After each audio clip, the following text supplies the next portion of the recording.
My next guest is Calvin Lockwood, a Vietnam War veteran. Welcome, Calvin. Thank you for having me. So, Calvin, this segment we really like to talk to one of our local vets to talk about their service, and I know you're a combat veteran from Vietnam. Before we get to your service, let's talk a little bit about yourself. Where were you born, raised, and how did you end up in Clarksdale? Well, first of all, it's Cal. Okay. Because when I grew up, Calvin was a big bad thing to be. Especially, I grew up in Brooklyn. Mm-hmm. So I stayed there. Went to a Jesuit high school. Went to a Jesuit college. Went into the Army. And then when we came out, I was married in the Army. Came out, stayed a few years in Brooklyn, and we moved right up here in 1971. Okay. And I've got 4 kids. They're all out of the house. One of them snuck back. Mm-hmm. Basically, that's where I've been here. Mm-hmm. And what did you do in your career at the military? In the military, I was an infantry platoon leader with the 1st Cavalry. As a matter of fact, I was in the group where President Johnson said we have just committed the 1st Cavalry group. Well, I had my feet up on a desk in Fort Benning, and then so as soon as that happened, we had a cluster of 2nd lieutenants and their wives, and wives all ran out and to buy all the olive drab dye they could to dye our underwear.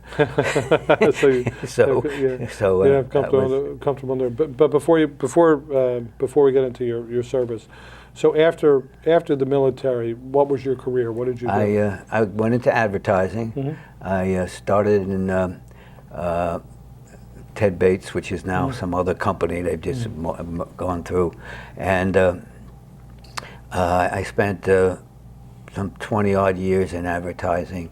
And then I moved, opened up a small promotion house for another 10 years, and then retired in '96. Okay, and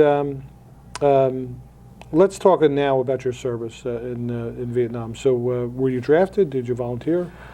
I went through an ROTC program at St. Peter's College, and so I went right into the service in 1964. And as mentioned, in '65, we were the first ones in, so we went in by ship.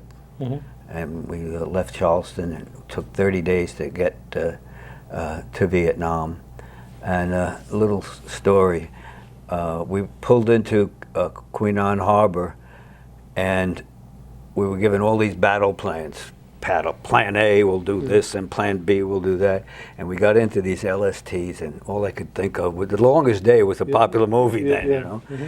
So I get in there, and my heart was racing, and we get into this big LST, and we're going ashore, and the ramp lands down, and da-da-da-da-da-da, they had a band, they had you get on the bus, they went all the plans, and then the same thing, we got into a Chinook helicopter, and we flew to the base, and we got there, and I told them, surrounded with everybody ready, and we do that, and the guy comes out, and he says, "Are those things loaded?" But then it got serious. Mm-hmm. So I spent a year there, and what rank were you? Well, 2nd lieutenant at the time, and so I was a platoon leader. Right. And there were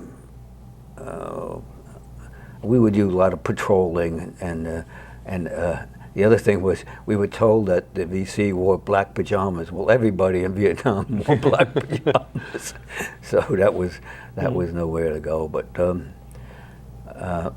one experience we had was with these kamikaze chickens. It was us or them, and we killed them and ate them, and then everybody ended up with hookworms. Really? So it was a crazy thing. As far as I've seen combat, and there's not a lot to talk about. That doesn't bring up not good memories. And you were in the Army for what, 2.5 years? Yeah. And over in Vietnam for a year. A year? Okay. So, and that as I said, we were the first ones there. So, it was a little groundbreaking for that. And really, Right. and that's as it was really significantly ramping up, you know. So you were there, what, 65, 66? 65, 66, and 66 is, well, 65 was the Idrang Valley, and we went in, good, fortunately, the second day, and then in 66 there were a lot of things that happened. So, So Cal, talk a little bit, without, you know, bringing up some of the, you know, tough memories, and I know, you know, but talk a little bit about what life was like for you in you know, in service over there. What was a typical? Not that there's really typical days, but what were well, your we typical did, assignments? many of the days were just, you know, digging holes and getting set up, and then we'd go out on 30-day patrols, that kind of a thing. The helicopters would come in and feed us. They would.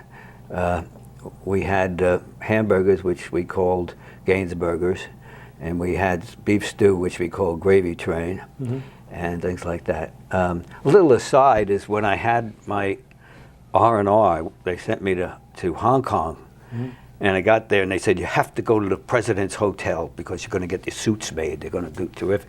So I go there. Now, understand, I was 140 pounds then. Yeah. So I go in, and he measured me all up and said, come back in 2 days. Well, if it didn't move, I ate it. I come back in 2 days, and it's nothing fits, and nobody could believe I could gain that much weight in 2 days. So there was a big hassle with the owner of the place, and they finally they took care of that. So I got my suits, but it was funny how much I just chowed down. And we saw Anne Margaret. She came by one time, was in one of the camps, and we basically it was a feast or famine. You know, you'd go for days and days and days, and then there was not, you know, then you'd get something. But also the thing that surprised me is all of the civilians. They weren't against us. They weren't for us. They knew everything that was happening. Everything. So my sergeant made friends with a guy who did the laundry in Ankei, and we went there and had dinner. And that night he pleaded with us to have stay over. So we stayed over. Place got bombed. Wow. And he knew it. But he wasn't against us. It was just that you don't say anything because you get in trouble. So the whole Vietnam thing was like that, you know. So not to get into the politicals of it, but that's basically my take on it. And so you served with, you know, you were a platoon leader. So how many? For the benefit of our viewers, how many people? There's approximately 40 men in a platoon. There's 4 squads of 9, and then there's a lieutenant and a sergeant. So it comes out about 40 men, and we would go out on patrols like that. We wouldn't go out on patrols less than 40 because then you're overwhelmed. And we started learning quickly how to stay off the main roads, and unfortunately you put your best man out on point, and that's how it worked out. What was the most what was the most harrowing or most difficult experience that you had in combat, without getting into like too much detail? We were about 20 or 30 yards away from the enemy, and somebody had called in the helicopters to strafe, and we got strafed. And that happens a lot. You know, it's not on purpose, obviously. And that was a difficult time. That was probably the most difficult time because and interestingly enough, 2 of my guys, they just played dead for the longest time because they were out there lying down and nobody touched them. And it turned dark and they came back to us. So wow, wow, that's a real close call. I know that you, we've got about 2 minutes left, but I know that you served with some men that didn't come home, and I know Yeah. you wanted to maybe mention Well, some. I've always wanted to remember Emery G. McCullough, my college buddy, second lieutenant, KIA, Kenneth Pickens. He was sergeant first class, KIA, C.P. Johnson, staff sergeant, KIA, Bobby Dean Johnson, sergeant, KIA, PFC John Hoare,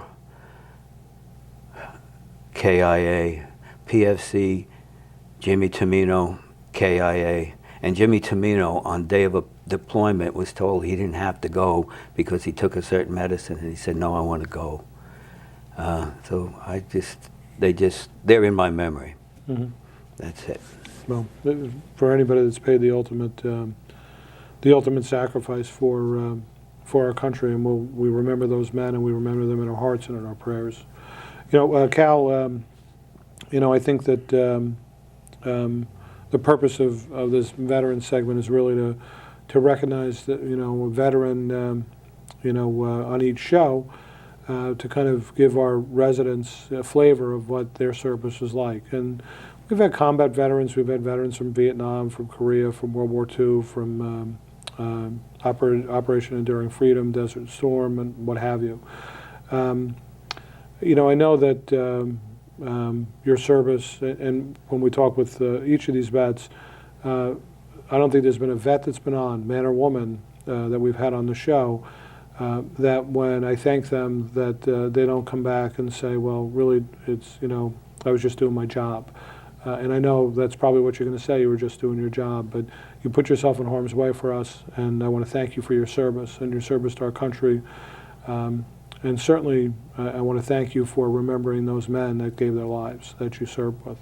As we conclude, I know that you're involved with the American Legion in New City. Yeah. You're also a member of the West Nyack 1 Seniors Club.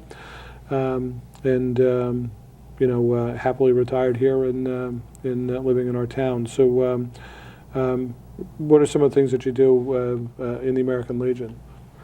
Well, basically, go on their trips, deal with the meetings, and I've just been in it about 2 years. I used to be in the senior play, Mm-hmm. and the Madeline there mentioned the Legion, and I wasn't thinking of it. And then I said, yeah. So it's more fraternal and we get involved with the scholarships and a lot of the stuff we do. We make a decent amount of money to support various functions around the town. Right. Well, and you mentioned you were involved with the senior play, so coming up on this show, the next guest is actually going to be Deacon John Maloney, who's been doing the senior show here for years and years and I years. remember him. Yeah. So, anyway, Cal, again, I want to thank you for being such a wonderful guest, and I want to thank you for your service to our country. Oh, thank you. Pleasure to be here. Thanks a lot. Thank you. And coming up, Deacon John Maloney, who will talk about the senior show and his experiences as a Clarkstown councilman.